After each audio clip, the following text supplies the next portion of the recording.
¿Cómo les va? ¿Qué tal? Antes de pasar al tema de hoy que nos convoca, que es el último antes del examen, que habla de suspensiones en el contrato de trabajo, hago una breve referencia, un breve comentario acerca de algunos que me han trasladado no unas preguntas, sino un cuestionario de preguntas para contestar. La verdad es que no es la idea, yo lo explicamos en su momento, al comenzar el curso, de que nosotros estamos disponibles para cualquier consulta puntual, alguna duda importante que tengan, una duda concreta e importante y puntual que tengan, nosotros podemos contestar, pero llegado al punto de que, faltando unos días para el examen, una semana para el examen o un poco menos, nos encontramos con que algunos de ustedes nos han enviado cuestionarios de dudas, de preguntas, y no es la idea.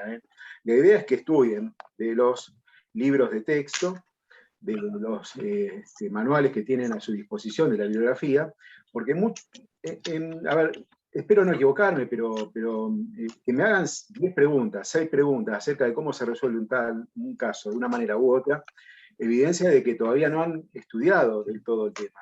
Así que la idea primero es que la duda en concreto que se quiera plantear sea una duda concreta, sea una pregunta concreta, que apunte a un tema en especial, que apunte una duda, que no puedan resolver a partir de lo que han escuchado por clase o lo que han leído o lo que están leyendo a partir del material de estudio con la bibliografía con la que ustedes cuentan.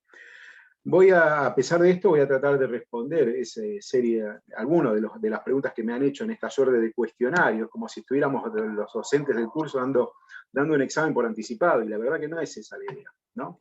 Yo no voy a responder 10 preguntas para bueno, salvar de esta manera o de alguna manera lo que ustedes tienen como responsabilidad, que es estudiar la materia. Así que bien, en concreto es esa la mención que quería hacer acerca de esto que ha sucedido en estos días, porque durante el curso prácticamente no han habido preguntas de parte de ustedes. Claro, obviamente, bueno, ahora están estudiando, están viendo la materia, se viene el examen, y quizás tengan alguna duda en concreto. Bueno, esa sí la pueden plantear, pero no de una manera tal que me hacen un cuestionario de 10 preguntas para que yo conteste cada una.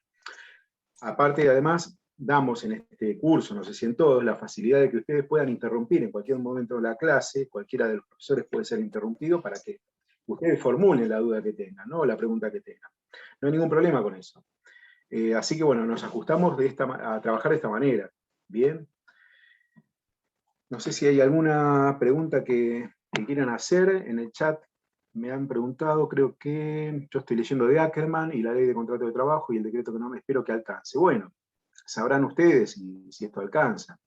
No sé, la verdad que no sé el alcance del estudio que han tenido hasta ahora, este momento, ¿no? Pero bueno, ustedes midan esto también. Si se sienten seguros con lo que han estudiado y si no, reforzar sobre algunos de los temas en los que no están tan seguros. Bueno, no sé si quieren hacer alguna pregunta antes de pasar a este tema que es bastante extenso. Profe, ¿le hago una consulta? Sí. Buenas noches, disculpe. Con Hola, respecto a Natalia. remuneración, es todo lo que está en el campus virtual, ¿no?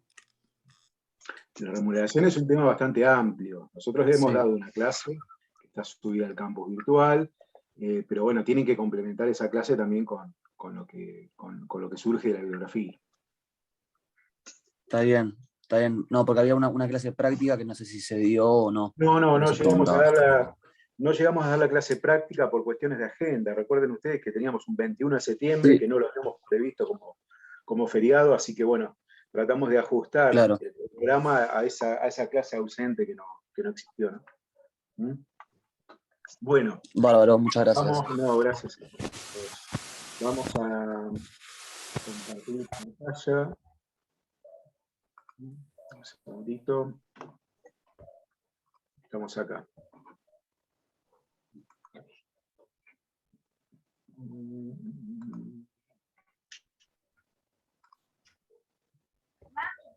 Ahí se está cargando.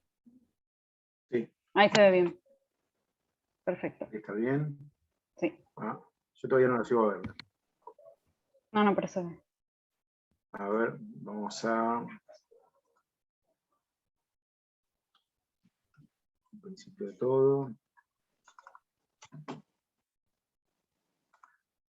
2 segundos, ya comenzamos.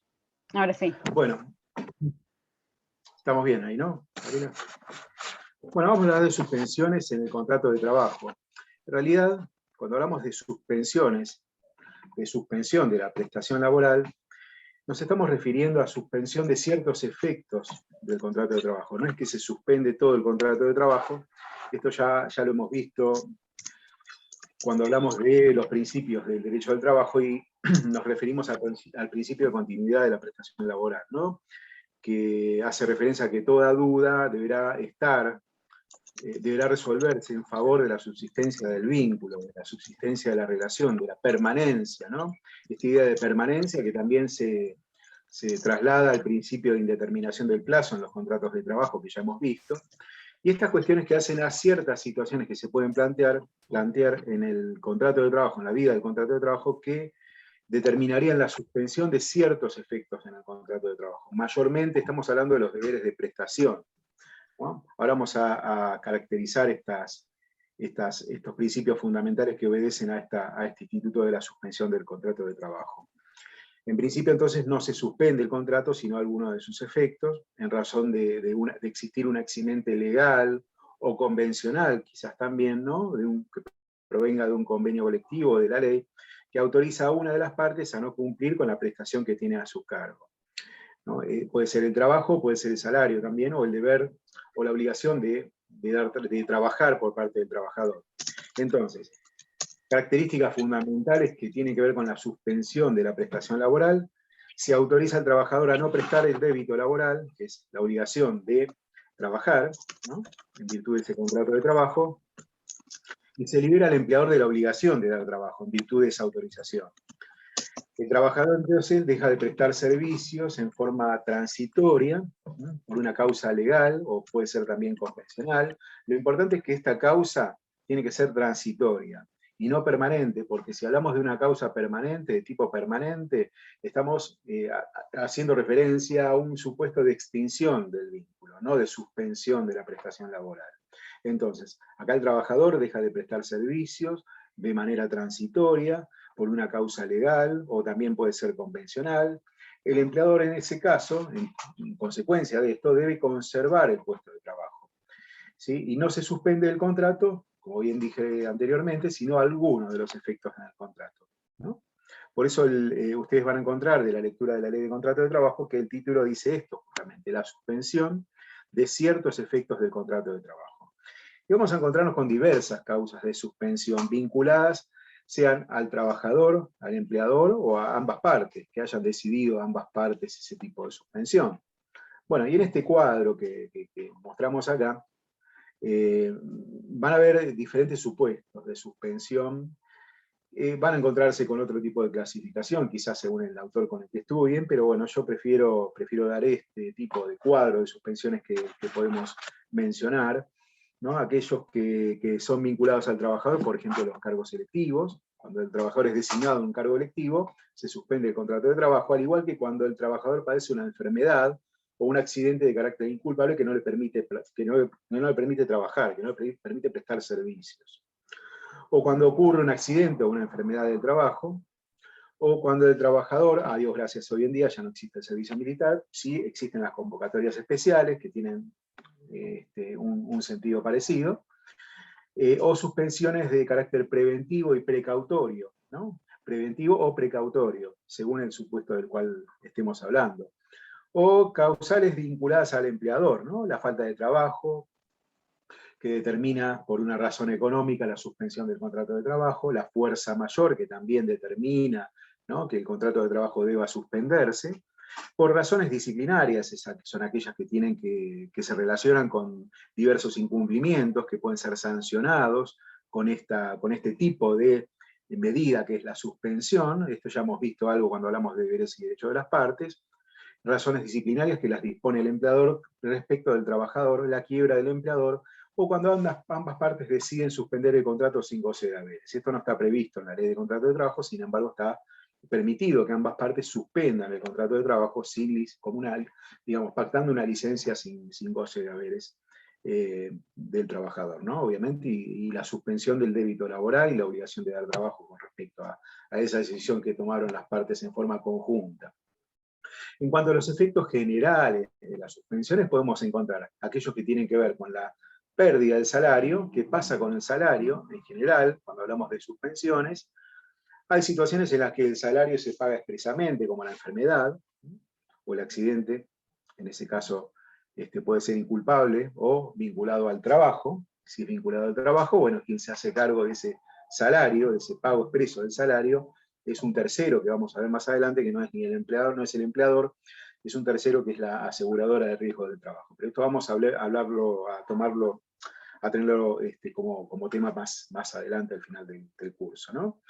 En cuanto a la pérdida de salario, entonces hay razones hay situaciones en las cuales la suspensión del salario, ¿sí?, va dentro de lo que es ese tipo de suspensión, como las razones económicas o disciplinarias, ¿no?, o la situación de excedencia de la trabajadora después de una licencia por maternidad, o que el pago del salario está condicionado a ciertas conductas de las partes, ¿no?, como por ejemplo la huelga. ¿Qué pasa con esto? Es decir, a ver, sabemos que la huelga o el ejercicio del derecho de huelga por parte del trabajador y de los trabajadores en un colectivo, ¿no?, como un sujeto colectivo, determina la pérdida del salario mientras esta medida de acción directa es ejercida, ¿no? Pero la jurisprudencia ha admitido que ese pago se encuentra condicionado a la conducta de la parte, en este caso, por ejemplo, podemos citar aquella medida de acción directa que es decidida por un colectivo de trabajadores agrupados, ya vamos a ver en qué organización, en virtud de que el empleador no está pagando los salarios. Bien, entonces, si bien el pago del salario no se efectúa, hay quienes sostienen de que si la medida es dispuesta justamente por la falta de pago de salario del empleador hacia los trabajadores, bueno, este salario, o en todo caso una compensación por daños y perjuicios equivalente al salario, justificaría, ¿sí?, su cobro por parte del trabajador.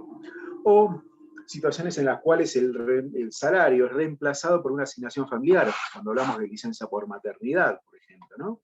Entonces se pierde el salario, pero es reemplazado por una asignación familiar, o existe una compensación prevista en un convenio colectivo, por ejemplo, cuando el trabajador está licenciado por el servicio militar en el convenio colectivo 260-75, esto lo pongo como ejemplo, si bien el servicio militar hoy en día no existe, sí es un ejemplo de un tipo de suspensión que habilita el pago de una compensación, porque esto está previsto en el convenio colectivo de trabajo. No es un tipo de suspensión que obedece una causa de fuente convencional, no legal.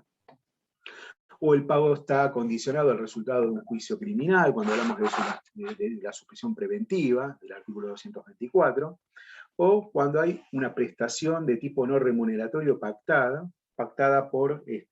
en virtud de lo dispuesto por el artículo 223 bis, en situaciones en las cuales, ¿sí?, la suspensión obedece a una razón de falta de trabajo, ¿no?, falta o disminución de trabajo no imputable al empleador, o fuerza mayor debidamente comprobada. Bueno, el gremio, el sindicato, puede pactar con el empleador, ¿sí?, una prestación no remuneratoria que está prevista en el artículo 223 bis. Es una prestación de tipo no remuneratorio. Pero en cuanto al salario, esto podríamos mencionarlos como los efectos generales cuando hablamos de suspensiones. ¿Qué pasa con la vivienda? Profe, disculpe que lo interrumpa. Buenas noches. Quería saber a qué se refiere con falta de trabajo o disminución laboral. No lo entendí esa parte. Bien, lo vamos a ver más adelante, pero es una razón económica que obedece a la excesiva onerosidad de los contratos de trabajo que el empleador no puede soportar, porque hay una razón económica que afecta al trabajo, que afecta a las prestaciones laborales. Entonces el empleador, frente a una situación de orden económico, de falta de trabajo, tipo económico, decide suspender los contratos de trabajo de los trabajadores. Lo vamos a ver más adelante, es un tipo de suspensión decidida por el empleador, que obedece a esta circunstancia, a esta situación, condicionada a la falta de trabajo no imputable al empleador, no imputable al empleador. Vamos a ver que en estos casos la jurisprudencia es muy restrictiva en cuanto a entender de que este tipo de suspensión resulte justificada. ¿Por qué? porque además participa el trabajador de este principio de que, digamos, constituye una excepción al principio de ajenidad del riesgo empresario que nosotros hemos estudiado en su momento. Entonces participa el trabajador de la situación económica de la empresa. Por esta razón, la jurisprudencia ha limitado fuertemente, ¿sí?, la posibilidad de que pueda suspender válidamente el empleador por falta de trabajo o por fuerza mayor.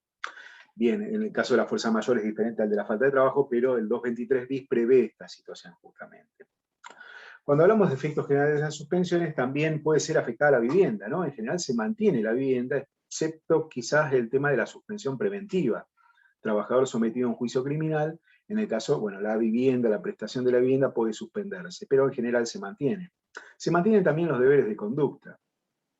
Subsisten los deberes de buena fe, de no concurrencia desleal, pero lo que no subsisten son los deberes de prestación, como ya vamos a ver a continuación. En cuanto a los efectos generales de las suspensiones y lo referido a la antigüedad, no se computa según, o se computa según los supuestos de los cuales hablemos, ¿no? Suspensión por decisión del trabajador, sin acto previo de incumplimiento por parte del empleador. En estos casos, justamente, estamos hablando de una antigüedad que no se computa, o se computa cuando la suspensión es por decisión del empleador, o cuando medie culpa del empleador, y cuando el trabajador no tiene culpa alguna en el tipo de suspensión del cual hablamos, o suspensiones por cargos selectivos o convocatorias por servicio militar. Bien, en esos casos se computa la antigüedad. De todas maneras, el detalle de todo esto va a estar en el PowerPoint, en el cual ustedes van a tener a disposición.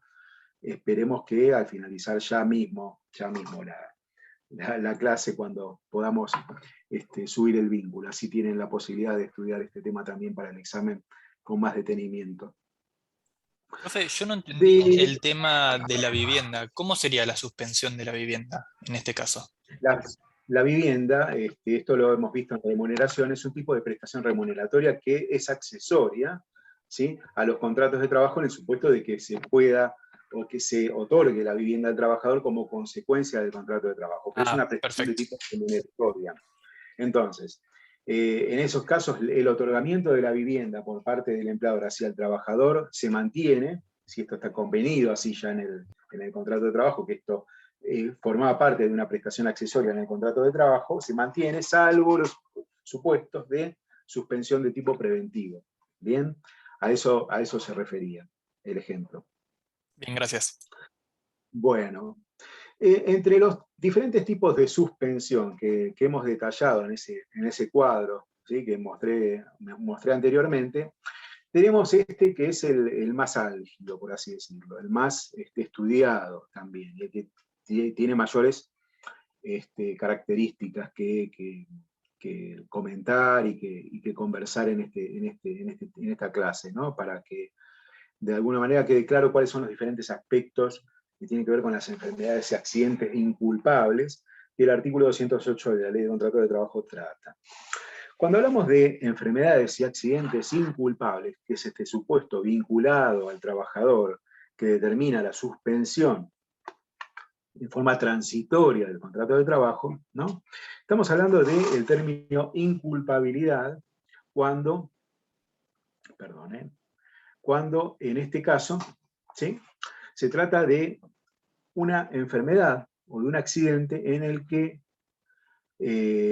causada esta enfermedad o accidente inculpable, de carácter inculpable, en el individuo, podemos determinar de que esta enfermedad, respecto a esta enfermedad, no hay una culpabilidad del individuo o del trabajador, mejor dicho, en la causación de ese accidente o de esa enfermedad de carácter inculpable.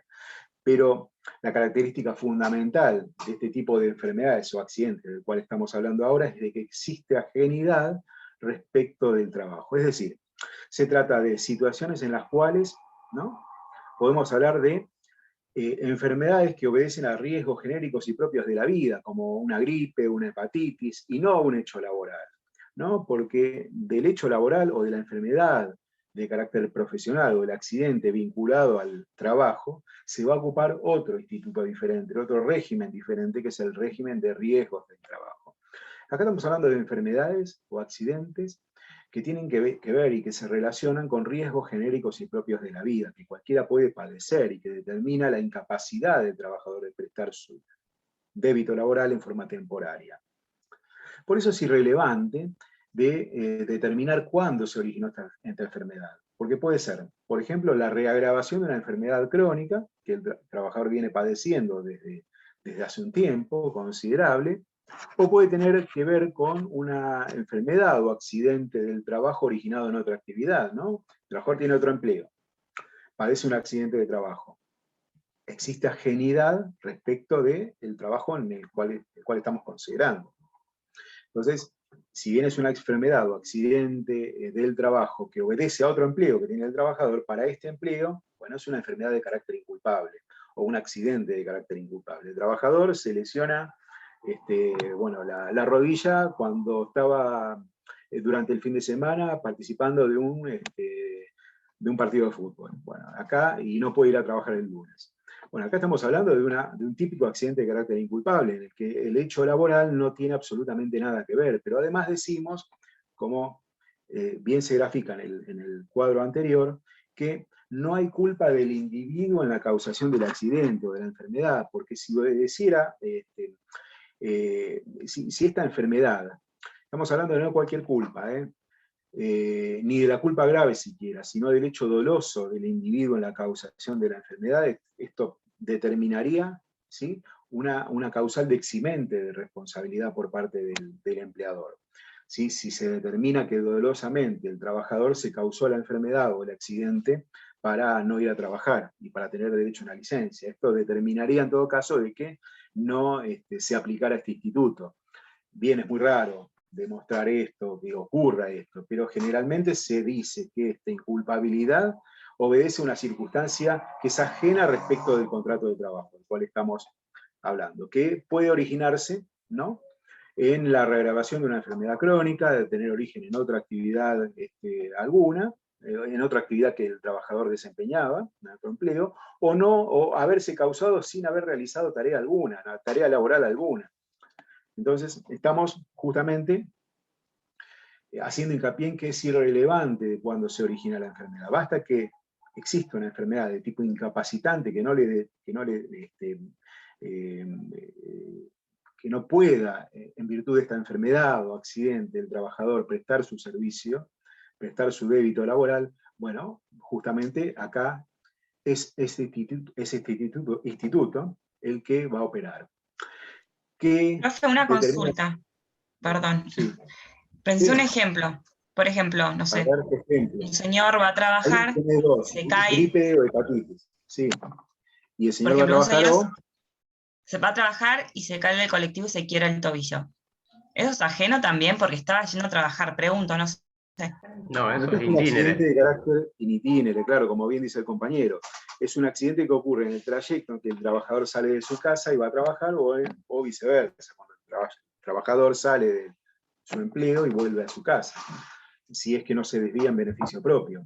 Ahora, si se desvió en beneficio propio, por ejemplo, para ir a otro lado y no a su domicilio, ya vamos a estudiar este tema bien más adelante, ¿no? Bueno, en este caso sí sería un accidente de carácter inculpable, pero en principio el accidente ocurrió en el trayecto, bueno, es un accidente in itinere, es un accidente considerado no de trabajo, pero sí es un accidente en el cual, bueno, o por el cual van a otorgársele al trabajador prestaciones propias de la Ley de Riesgos del Trabajo, que son a cargo de la aseguradora de riesgos del trabajo. ¿Bien? Yo tengo un ejemplo que me parece válido porque le pasó a mi hermana hace poco. Trabajaba y se hacía análisis cada tanto y tuvo una enfermedad inmunológica que así de la nada. Tuvo los 6 meses cobrando al 50%, después 6 meses de licencia sin goce de sueldo y después un año más estuvo con la obra social y en marzo de este año se terminó el contrato porque nunca se recuperó de la enfermedad. Y es una causa ajena, es algo que le vino, no era responsabilidad del empleador. Bien, ahora vamos a ver, está bien el ejemplo, pero ahora vamos a ver cuál es el trámite en este tipo de licencia y cuáles son los pasos a seguir en este tipo de licencia que muchas veces no se cumplen. Pero en principio, como bien dice el compañero, bueno, el ejemplo está bien, es un típico ejemplo de una enfermedad de tipo inculpable. Bueno, el efecto inmediato es una licencia. Esta suspensión consiste en una licencia, cuya duración, cuya duración se mide según la antigüedad del trabajador en el empleo y la existencia o no de cargas de familia en el trabajador, ¿no? En realidad no hay una antigüedad mínima necesaria para gozar de esta licencia. No hay una antigüedad mínima necesaria para gozar de esta licencia que el trabajador deba cumplir. Recuerden ustedes de todas maneras lo que hablamos cuando nos referimos al periodo de prueba. El periodo de prueba, el trabajador está protegido también desde el primer día que ingresa al empleo, ¿no? Pero no tiene a su favor, digamos, la posibilidad de reclamar cuando esta enfermedad o accidente inculpable determina de que ahí existe en este caso una incapacidad de tipo absoluta. Pero esto lo vamos a ver un poco más adelante, incapacidad absoluta. Estamos en el primer tramo que consiste en una licencia. Una licencia que se va a medir en su duración máxima en función justamente de la existencia o no de cargas de familia y de la antigüedad del trabajador en el empleo. Cargas de familia, a ver, cuando hablamos de cargas de familia. Hubo una discusión durante mucho tiempo acerca de si estos eran los trabajadores que tenían derecho a asignaciones familiares, por ejemplo, o aquellos trabajadores que tienen parientes a cargo de acuerdo a lo que determina la Ley de Obras Sociales, ¿no? Esta discusión se zanjó con la sanción de la Ley 24.714 en el año 1994, que determinó de que existiesen trabajadores, ciertos trabajadores que por su nivel de remuneración o por su remuneración no percibiesen o no tuviesen derecho a las asignaciones familiares. Hay trabajadores que por percibir un salario alto, bueno, no tienen derecho a las asignaciones familiares. Entonces, bueno, ¿cómo se resolvió la cuestión? La jurisprudencia terminó admitiendo de que carga de familia es aquel trabajador que tiene familiares abarcados por la obra social, que están a cargo, que están a su cargo. Si tiene trabajadores a su cargo, bueno, ahora estamos hablando ahí de cargas de familia, a pesar de que, por ejemplo, bueno, la esposa o el marido de la trabajadora o el trabajador no hicieran uso de esa obra social. Con solo de definir esa situación hipotética de estar contemplado ese familiar dentro de lo que sería, ¿sí?, los familiares a cargo del trabajador por la Ley de Obras Sociales, bueno, estamos hablando ahí en ese caso de cargas de familia. Lo de la antigüedad mínima ya lo hemos visto, y estamos refiriéndonos entonces a esos periodos máximos de duración de la licencia. Máximos, ojo, son periodos máximos. No quiere decir esto de que si el trabajador tiene gripe y a los 10 días se cura, no tiene 3 meses de licencia, sino que con el alta va a tener que reintegrarse al trabajo, ¿no? Obviamente, estamos hablando de periodos máximos de licencia. Y en estos casos, estos periodos máximos de licencia son de 3 meses si tiene el trabajador menos de 5 años de antigüedad, o 6 meses si tiene más de 5 años de antigüedad. Plazos que se duplican cuando existen cargas de familia. Entonces, el de 3 pasa a 6 y el de 6 pasa a 12. Esos plazos máximos son duplicados en caso de existencia de cargas de familia. El cómputo de la enfermedad, y en esto quiero ser claro, se realiza por cada hecho incapacitante, ¿no? Por cada hecho que incapacite temporalmente al trabajador. Temporalmente al trabajador. ¿Qué quiere decir esto? Si el trabajador tiene derecho a una licencia por una enfermedad determinada, X, bueno, el día de mañana va a tener derecho a otra licencia diferente a la que tuvo anteriormente por padecer otro tipo de enfermedad o por padecer un accidente de carácter inculpable. Entonces el cómputo se realiza por cada hecho incapacitante. Hay una situación que se puede plantear con las enfermedades crónicas. Ustedes saben lo que es una enfermedad crónica, ¿no? Es una enfermedad que el trabajador va a padecer a lo largo de su vida, que es de tipo crónico. ¿Qué pasa con estas enfermedades? Bueno, el legislador, de alguna manera, para proteger al trabajador frente a esta situación, porque es una enfermedad que lamentablemente lo va a acompañar a lo largo de su vida, contempló que en ese artículo 208, ¿no?, la recidiva de una enfermedad crónica se compute como una nueva enfermedad transcurridos 2 años del primer hecho incapacitante, del primer síntoma incapacitante. ¿Qué quiere decir esto? Recidiva, lo dijimos anteriormente, es cuando una misma enfermedad crónica produce manifestaciones incapacitantes en distintos momentos.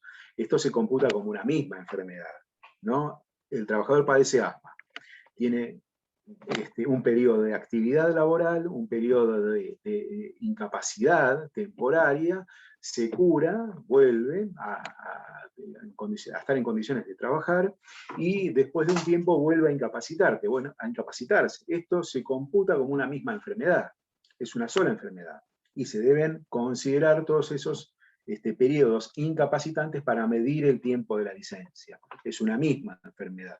No son 2 o 3 enfermedades diferentes, es una misma enfermedad. ¿Y qué pasa entonces luego de transcurridos 2 años de la primera manifestación incapacitante?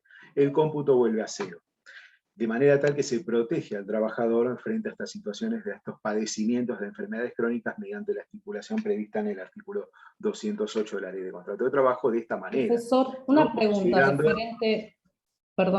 referente justamente a las enfermedades crónicas. Sí. Justamente en ese tipo de casos, las personas, digamos, que tienen problemas De este tipo. psiquiátricos, Sí. digamos, Sí. que terminan, digamos, con terapia, que son extensos, digamos, los tratamientos, que son, que quizás vuelven a trabajar después de 1 año o 9 meses, que tienen el alta, y después nuevamente recaen, que son, digamos, son los que más típicos casos que hay con el tema de las suspensiones laborales. En ese caso, ¿cómo sería? ¿Se computa nuevamente o no? Digamos, Bien. teniendo Después en cuenta esto.